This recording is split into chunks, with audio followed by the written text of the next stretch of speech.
17મી ઓગસ્ટે બીએમએસનું મહાઆંદોલન વડોદરામાં પણ કલેક્ટર કચેરીએ હજારો શ્રમિકો ધરણા કરશે। શ્રમિકોના પડતર પ્રશ્નો અને વિવિધ માંગણીઓને લઈને ભારતીય મજદૂર સંઘ એટલે કે બીએમએસ દ્વારા 17 ઓગસ્ટે દેશવ્યાપી ધરણા પ્રદર્શનનું એલાન કરવામાં આવ્યું છે। વડોદરા જિલ્લામાં પણ આ ધરણા કલેક્ટર કચેરી ખાતે યોજાશે। આ વિરોધ પ્રદર્શનમાં પરિવહન, રેલવે, આશા વર્કર, મધ્યાહન ભોજન અને તેડાગર કર્મચારીઓ ઉપરાંત એપોલો ટાયર, આરઆર કેબલ સહિતના ખાનગી ઉદ્યોગોના કર્મચારીઓ પણ મોટી સંખ્યામાં જોડાય તેવી શક્યતા છે। બીએમએસ દ્વારા લઘુત્તમ વેતન 30,000 કરવાની મુખ્ય માંગ કરવામાં આવી છે, જ્યારે ન્યૂનતમ પેન્શન 7,500 સાથે મોંઘવારી ભથ્થું એટલે કે ડીએ આપવાની માંગ છે। આ ઉપરાંત બોનસ માટેની આવક મર્યાદા ₹21,000થી વધારી 42,000 કરવાની અને ગ્રેજ્યુએટીની કરમુક્ત મર્યાદા 20 લાખથી વધારીને 40 લાખ કરવાની માંગણી કરવામાં આવશે। આશા વર્કર, મધ્યાહન ભોજન, તેડાગર કર્મચારીઓના માનદ વેતનમાં પણ વધારો કરવાની પણ માંગ ઉઠાવવામાં આવી છે। લેબર કોડને લઈને પણ બીએમએસે સરકાર સમક્ષ રજૂઆત કરીને ખાસ કરીને ઇન્ડસ્ટ્રીયલિસ્ટ રિલેશન કોડ અને OSH કોડની કર્મચારી વિરોધી જોગવાઈઓમાં સુધારો કરવાની માંગ કરવામાં આવી છે। 17મી ઓગસ્ટે વડોદરામાં યોજાનારા આ ધરણા પ્રદર્શનમાં મોટી સંખ્યામાં શ્રમિકો જોડાવાની શક્યતા છે। હવે સરકાર આ માંગણીઓ અંગે શું પગલાં લે છે તેના પર સૌ કોઈની નજર રહેશે।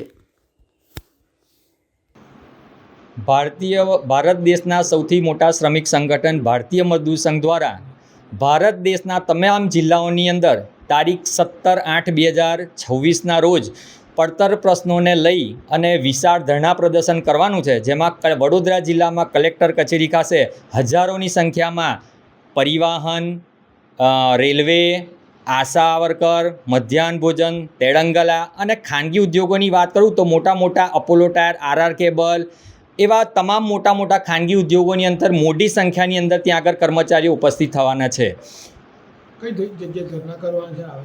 ધરણા પ્રદર્શન વડોદરા જિલ્લાના કલેક્ટર કચેરી ખાતે કરવાના છે। મુખ્ય મુદ્દાઓની વાત કરીએ તો મિનિમમ વેજીસ જે છે એ 30,000 સરકાર એને જાહેર કરે। ત્યારબાદ મિનિમમ પેન્શન જે છે એ 7,500 સાથે એની જોડે મોંઘવારી ભથ્થું જોઈન કરવામાં આવે। વિશેષમાં વાત કરીએ તો હાલની તારીખની અંદર પેમેન્ટ ઓફ વેજીસની એક્ટ છે તેના પ્રમાણે મિનિમમ જે બોનસનો જે ક્રાઇટેરિયા છે તે 21,000 રૂપિયા સુધી રાખેલો છે, તો તેને 21,000થી વધારીને 42,000 રૂપિયા કરવામાં આવે। ત્યારબાદ નિવૃત્તિ બાદ જે ગ્રેજ્યુએટી મળે છે તે 20 લાખ રૂપિયા સુધીની ટેક્સ ફ્રી છે, તો તેના વધારો કરી અને 40,000 રૂપિયા કરવામાં આવે। તેમજ સાથે આશા વર્કર, મધ્યાહન ભોજન અને તેડંગારાના જે કર્મચારીઓ છે તેના માનદ વેતનમાં વધારો કરવામાં આવે અને તે જ પ્રમાણે પરિવહનના, રેલવેના જુદા જુદા ઉદ્યોગોના જુદા જુદા પ્રશ્નોની અમારી પડતર માંગણીઓ છે।